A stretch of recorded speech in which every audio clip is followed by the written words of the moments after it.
Self-discipline is not a personality trait. It's not something you're born with. It's not reserved for the rare few who have natural willpower. It's a skill. It's a decision. It's a process of training your mind, your actions, your habits, and your emotions to align with what you said you would do, regardless of how you feel. Self-discipline is the bridge between your goals and your reality, between your ambition and your results. It is the backbone of progress, the foundation of character, the tool that transforms vision into something tangible. You can have the clearest goals in the world, but if you cannot master discipline, those goals become nothing more than distant ideas. You'll start strong, but you won't sustain. You'll plan with intensity, but your follow-through will fall apart. And without follow-through, there's no momentum, no growth, no forward motion. Self-discipline is the difference between setting the standard and actually living it, between talking about your values and embodying them. This isn't about intensity. It's not about waking up at 4 a.m. and chasing perfection. It's about consistency, quiet, repeatable, focused action, especially on the days you don't feel like it, especially when no one's watching, especially when it's easier to negotiate, to postpone, to lower the bar. Self-discipline shows up when your feelings don't, when your mind offers excuses, but your standards stay firm. People think they need motivation to get things done, but motivation is temporary. It comes and goes. Discipline is what stays. It is what carries you forward when motivation fades. It is what allows you to take control of your day instead of letting your emotions or circumstances dictate it. Discipline doesn't ask, do I feel like it? It already decided. It moves. It finishes. It holds the line. If you want to build anything meaningful, health, wealth, purpose, peace, you have to stop outsourcing your consistency to your mood. You have to stop waiting to feel ready. You have to build habits that function without permission. Habits that are anchored to your identity, not your emotion. That's what discipline gives you. The power to create momentum, even when everything else is pushing against you. But discipline is not built overnight. It is a process, a craft, an art, something you shape over time by being intentional. You don't master discipline by trying to be perfect. You master it by practicing it, by creating a system around it, by conditioning your behavior to serve your goals instead of your impulses, by auditing your choices and being honest about where you let yourself off the hook. Discipline begins in the small things, the small decisions, the small acts of follow-through that no one sees, because those are the ones that build your identity. Those are the ones that strengthen your self-trust. Every time you do what you said you would do, your identity catches up. Your belief in yourself gets stronger, and belief is what keeps you consistent. If you don't trust yourself, you'll always hesitate. You'll always wonder if you're capable. But when you keep promises to yourself, small ones, daily ones, that doubt begins to fade. And in its place, discipline builds something stronger, something rooted, something permanent. That's what we're going to build here. Over the course of this seminar, you're going to learn how to master the art of self-discipline. Not just once, but for life. Not by doing more, but by doing it differently. By learning how to create systems that serve you. By learning how to move past resistance. By learning how to lead yourself through pressure, through distraction, through exhaustion. By building a standard that's no longer up for debate. There are 5 core pillars to mastering this discipline. Each one sharpens your focus. Each one strengthens your behavior. Each one brings you closer to becoming the person who doesn't rely on motivation, who doesn't get thrown off by chaos, who doesn't keep resetting, but instead executes with clarity, with consistency, with quiet power. That's what discipline looks like when it's mastered. That's what we're building starting now. Mastering the art of self-discipline begins with understanding your relationship with time.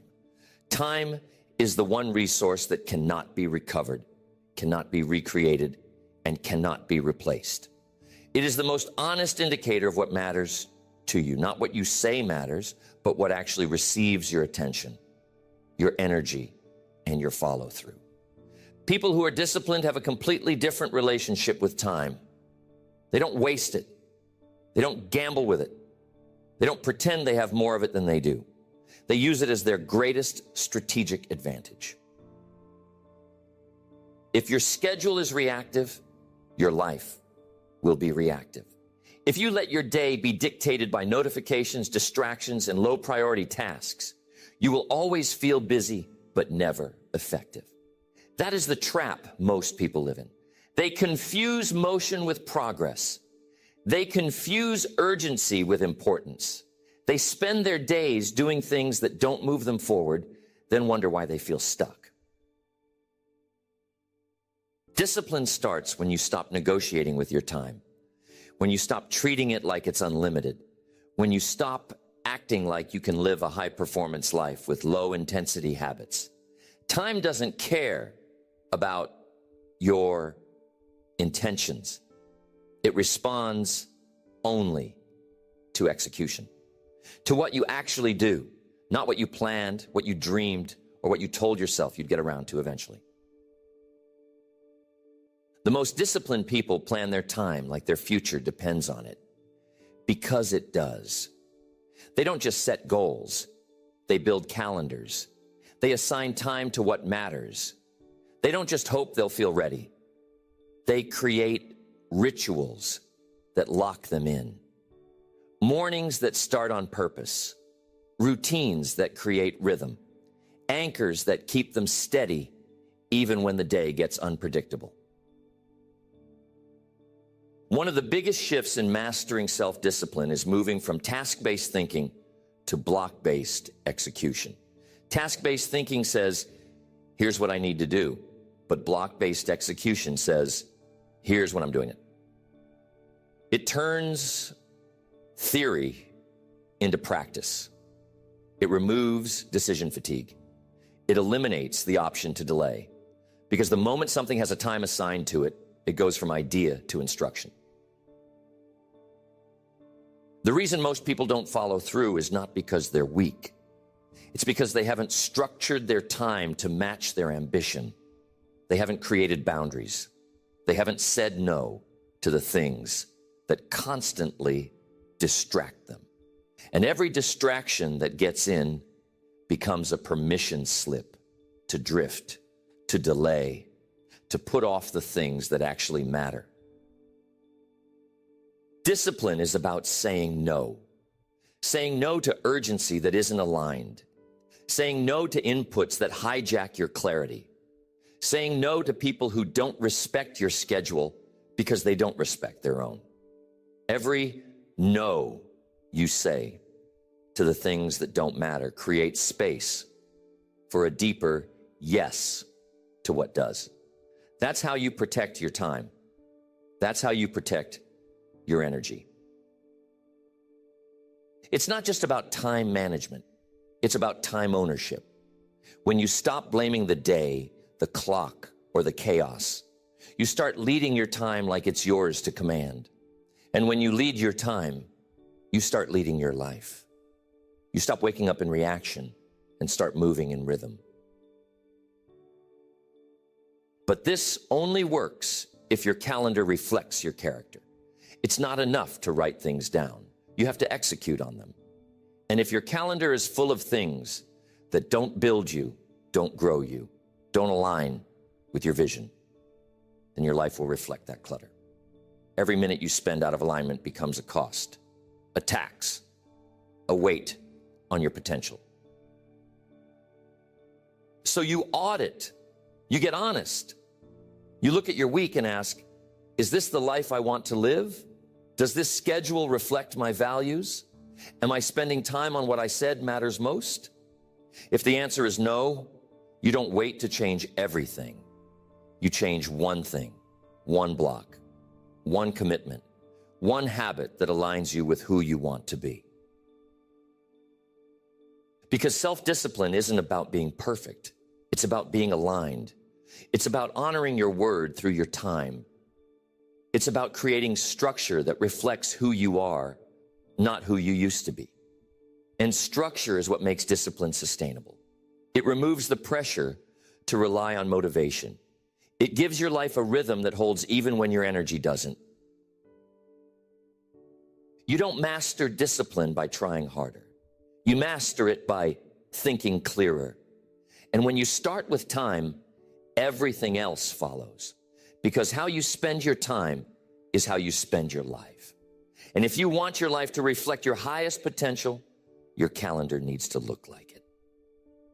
Mastering the art of self-discipline requires redefining how you deal with resistance. Resistance is not the enemy. It's the invitation. It's the friction between who you are and who you're becoming. It's the tension that shows up every time you try to grow. Every time you try to break an old habit, create a new standard, or stretch into a higher version of yourself, resistance will try to meet you there. And if you treat resistance like a sign to stop, you'll never break through. You need to understand that resistance isn't personal. It's mechanical. It's what your brain does to keep you safe, familiar, comfortable. It's a defense mechanism built to protect your survival, not your expansion. But if you don't learn how to override it, you'll confuse protection for purpose. You'll convince yourself you're being wise when really you're just being safe. The people who are the most disciplined don't wait for resistance to disappear. They've simply learned to move through it. They've trained themselves to expect it, to meet it without panic, to recognize it as part of the process. And in doing that, they've separated their behavior from their feelings. They no longer wait to feel right, to do what's right. This is where self-leadership really begins. When you can feel resistance fully and still take action. When you can notice the voice that says, you're not ready, and say, that doesn't matter. I'm still going. When you can wake up tired and still execute. When you can face doubt and still move forward. That's discipline. Not the absence of resistance, but the presence of resolve. You build that resolve through repetition, by showing up anyway, by building a track record of action despite resistance. And over time, that resistance begins to weaken. It doesn't disappear, but it no longer leads. It no longer owns your decisions. It no longer dictates your standard. Resistance shows up strongest right before you level up. It intensifies when you're close to breaking an old identity, when you're getting too consistent, when you're getting too focused. That's when your mind will try to pull you back, because familiarity is safe and progress threatens that safety. So if you've been feeling more resistance lately, it doesn't mean you're off course. It probably means you're on track. That's why discipline isn't built on ease. It's built on awareness. Awareness of how your patterns try to protect you. Awareness of how your mind reacts to discomfort. Awareness of when you're operating from vision versus when you're operating from fear. That awareness is what gives you leverage. And with leverage, you can choose differently. One of the most powerful ways to train discipline through resistance is to make your actions small but non-negotiable. When the pressure is high, the habit doesn't have to be impressive. It just has to be done. 10 minutes of writing, 5 minutes of journaling, a walk around the block. Whatever aligns with your identity, do it. Not because you feel like it, because it keeps the standard alive. Discipline dies in negotiation. It dies when you start asking if you really need to today. So you remove the conversation. You act first. You feel later. You train the muscle of movement. And the more you train it, the stronger it gets, until resistance stops being a red flag and becomes a green light. You train this by deliberately doing hard things on purpose, not to suffer, but to strengthen. You challenge yourself in controlled environments. You push your limits daily, not just when life forces you to. Because if you only grow when you're forced to, you're always playing defense. But when you choose challenge before it chooses you, you start leading your own evolution. This doesn't mean every day is a war, but every day should contain some friction, some stretch, some challenge that reinforces that you are in charge, not your comfort, not your fear, not your fatigue. You are. And that reinforcement, that's how you master resistance, not by avoiding it, by proving day after day that it doesn't get to win. Mastering the art of self-discipline requires you to eliminate the emotional dependency on motivation. Motivation is emotional fuel, but it's unstable. It rises and falls with your mood.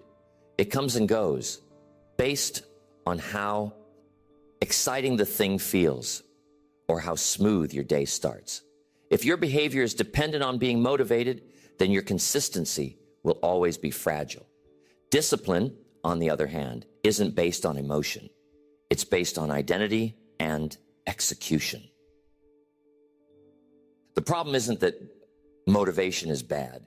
It's that it's unpredictable. It's easy to act when you feel inspired. Anyone can be consistent when it's convenient. But lasting discipline is revealed on the days you don't feel like it. When there's no energy. When the work feels dry. When the emotion that fueled your last breakthrough is nowhere to be found. That's where discipline either holds or collapses.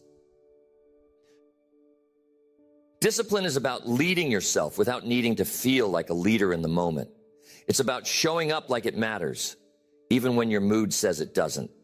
And that mindset isn't built by chasing motivation. It's built by training consistency, by focusing less on how you feel and more on what you committed to. The question you need to ask yourself isn't, do I feel ready? It's, what did I say I would do? Discipline lives in that gap between intention and behavior. It doesn't ask for your permission. It asks for your execution. That's how you take ownership of your progress. Not through inspiration, but through commitment. When you stop relying on motivation, you begin to design systems that keep you moving even when the internal spark fades. You build routines. You create triggers that start your day. You assign specific time blocks for specific actions. You create accountability. And most importantly, you build a culture within yourself where follow-through is expected, not negotiated. People who don't master this end up living in waves. Intense push, followed by deep stall. All in for a few days, then missing for weeks. Their life becomes a loop of restarts and remotivation. They keep looking for new plans, new hacks, new sources of energy. But the problem isn't the plan. It's the lack of discipline to follow through on the basics. If you want to change that loop, you have to change your questions. You stop asking, how do I stay motivated? And you start asking, how do I stay consistent? You stop looking for excitement and start looking for structure. You stop trying to hype yourself up and start building patterns that work when the excitement disappears. There's nothing wrong with enjoying a boost of motivation, but it cannot be your foundation. Your foundation has to be something stronger, something steadier. That foundation is identity, the version of you who does the work, regardless of the emotional weather. the version of you who doesn't stop just because it's not exciting. You reinforce that identity with repetition, with small daily wins, with doing what you said you would do even when it's invisible, even when it's inconvenient.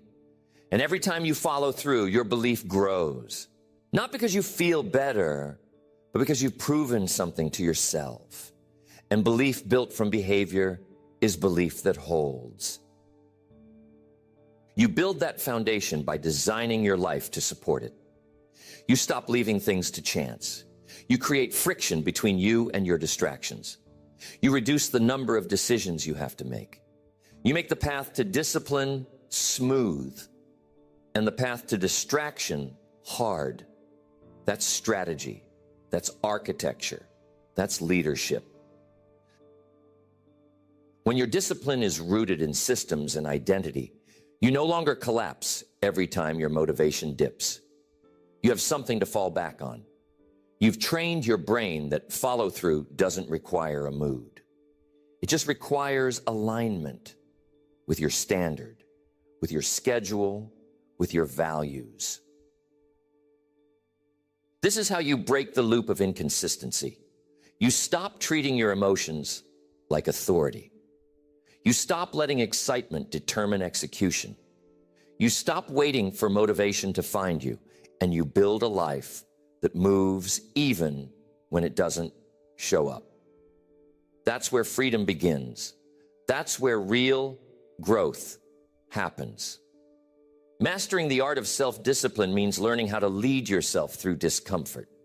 Most people run from discomfort, negotiate with it, try to soften it or delay it. But the people who build something that lasts, who become unshakable in their behavior, train themselves to move through discomfort like it's part of the process, not a problem to be solved. Discomfort is not a sign you're off track. It's often a signal that you're stretching, that you're in unfamiliar territory, that you're doing something that challenges the version of you that used to run things. And when you begin to shift your perspective, you'll see that discomfort is not something to avoid. It's something to leverage. You build that leverage by being intentional, by stepping into friction on purpose. Every time you do something hard that aligns with your goals, you reinforce the identity of someone who finishes what they start. It doesn't have to be dramatic. It just has to be done. 5 more reps when your body says stop. 10 more minutes of focus when your mind starts drifting. Making the phone call you've been putting off. Every one of those reps builds mental muscle. Discipline is not a switch you flip. It's a muscle you train. And the weight you lift is discomfort. When you avoid that weight, the muscle weakens. But when you show up again and again and again, even when you don't feel like it, your capacity grows. Not just to act, but to hold pressure, to endure, to keep leading yourself forward when everything inside you says, let's stop. This kind of strength gives you a new level of freedom, because now you're no longer a prisoner of convenience. You don't fold every time things get hard. You don't change your mind every time you feel friction. You keep going, not because it's easy, but because you've trained your mind to expect discomfort and lead anyway. But to live this way, you have to stop trying to make everything comfortable. Comfort is not the goal. Alignment is. Discipline doesn't promise comfort. It promises results. And those results come after long stretches of boredom resistance, repetition, and stretch. That's what the world doesn't tell you. But that's where the truth lives. Most people fall short not because they're lazy, but because they believe the lie that things should feel easier. That resistance means something's wrong. That if they don't feel like it, it must not be the right time. But people who win know better. They feel the resistance and they move anyway. They see the discomfort and they interpret it as a signal to keep going, not to stop. This is why exposure to discomfort is so important. You have to deliberately do things that stretch you, not to punish yourself, but to remind yourself who's in charge. Cold showers, fasting, long runs, deep focus, anything that takes your comfort away and forces you to act anyway. That's not just a challenge, it's leadership training. Because when you've trained your body and mind to keep going without needing to feel good, you become a different kind of person. Someone who is trusted, someone who is steady, someone who doesn't need ideal conditions to produce world-class results. That's what leaders are built from. Not talent, not intensity, but consistent exposure to discomfort. But it's not enough to experience discomfort. You have to respond to it correctly. Discomfort should not lead to shutdown. It should lead to reset, to breathe, to refocus. You don't pretend it's not there. You acknowledge it, but you choose alignment over comfort. You say, yes, this is hard, and I'm still going to do it. That's power. That's discipline. You learn to set internal cues. When you feel the urge to quit, you anchor into your breath. When you want to pause, you do one more. When you feel pulled off track, you remind yourself what's at stake, and you move. Not perfectly, but forward. Always forward. This is how the gap closes. The gap between who you are and who you want to be. The only thing standing between those two versions is your ability to hold the line when it's hard, to keep going when the pressure is on, to keep choosing the standard when comfort offers you an easy exit. You decline the exit. You honor the standard. Mastering the art of self-discipline reaches its highest level when you learn how to lead yourself without needing an audience. Most people are consistent when someone is watching, when they're being held accountable, when their effort is visible. But true discipline isn't loud. It's not performative. It's private. It shows up when the cameras are off, when no one is checking, when no one will ever know if you cut corners. The reason most people struggle with discipline is because their fuel source is external. They need pressure. They need recognition. They need accountability from the outside. But as long as your consistency depends on visibility, you'll always be vulnerable to inconsistency. The moment people stop watching, you stop moving. The moment the applause fades, your pace drops. That's not discipline. That's dependency. If you want your behavior to hold long term, it has to be rooted in something deeper. You have to build an internal scorecard, a standard you don't compromise, a quiet contract you make with yourself that says, I do the work, not for attention, not for approval, but because I said I would. That's the highest level of self-leadership. You become someone who doesn't need reminders, who doesn't need praise, who doesn't rely on being seen. Because you see yourself, you track your own habits, you hold your own line. And when you start living that way, something shifts. You start feeling different. Not louder, but steadier. Not busier, but sharper. You're no longer trying to prove.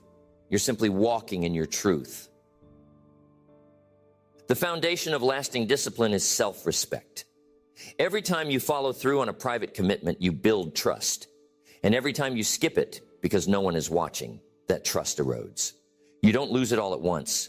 You lose it slowly, subtly, a few compromises at a time, until eventually your word doesn't mean anything, not to others, but to you.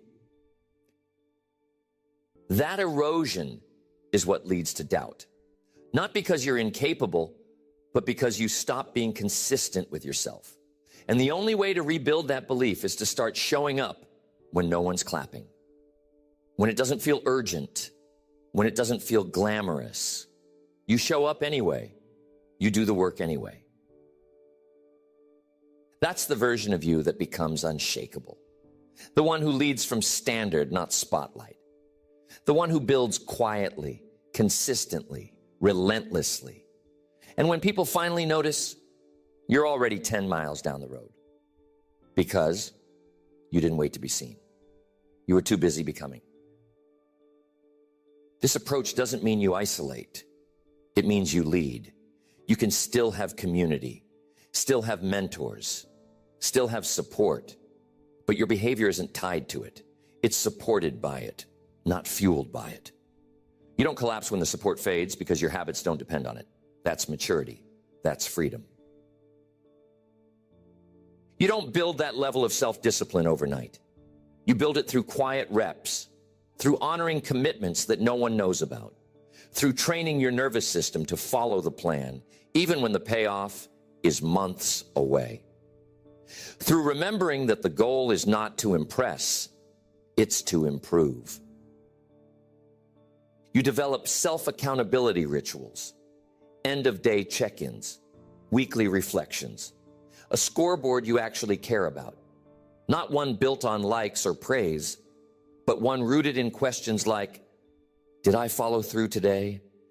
Did I honor my process? Did I move with purpose? Did I keep the promise? And when the answer is yes, even if no one else saw it, you sleep different. You carry yourself differently because you're not borrowing confidence. You're building it from within, from consistency, from integrity. And that kind of discipline, it doesn't fade. It gets stronger the longer you live it. You've now walked through every layer of what it means to master the art of self-discipline. Not the surface level version, not the cliche version, the real thing, the structure, the identity, the habits, the system, the mindset. You've studied the tools that build it, the traps that break it, and the patterns that shape it. Now the only thing left to do is live it. You've seen that discipline is not based on how you feel. It's built through alignment with your values, your structure, and your schedule. It's not about waking up inspired every day. It's about waking up committed. You know now that the people who stay consistent don't wait for motivation. They live through system.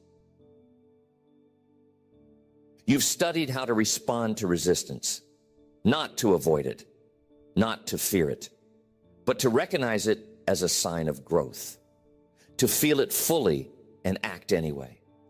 You now know that real discipline isn't the absence of struggle. It's the refusal to surrender to it. You hold the line not because it's easy, but because it's who you are. You've dismantled the myth that you need to feel ready. You've learned to move first, to act before doubt wins, to take the next step, not when it's convenient, but when it's required. You've shortened the distance between knowing and doing. That's the mark of a person who leads themselves well. You've understood that discomfort isn't a red flag. It's a sign you're in motion. That challenge is the training ground for capacity. That every time you do what's hard on purpose, you reinforce a powerful truth. You don't need comfort to be consistent. You don't need ideal conditions to be excellent. You've reinforced the power of acting without an audience, the strength of private consistency, the identity of someone who doesn't require applause to finish what they start, the kind of person who keeps their own score, who leads from principle, who keeps their word even when no one's watching. That's a level of discipline most people never reach, but now you're living it. And what you've built here doesn't end today. This is not the kind of discipline that disappears in a week, because it's no longer about force. It's about rhythm. It's about clarity. It's about showing up for your future like it's already real, because it is, and every repetition brings it closer. There will still be hard days. There will still be pressure. There will still be moments when your mind tries to pull you off track. But now, you don't flinch. You don't fall back. You don't restart the cycle of someday, because you know what to do. And more importantly, you know who you are. You are someone who holds the standard, who keeps the promise, who leads with clarity, who finishes the day aligned. That's not hype. That's not performance. That's discipline. And when you live this way long enough, your life starts to reflect it. Not just in what you accomplish, but in who you become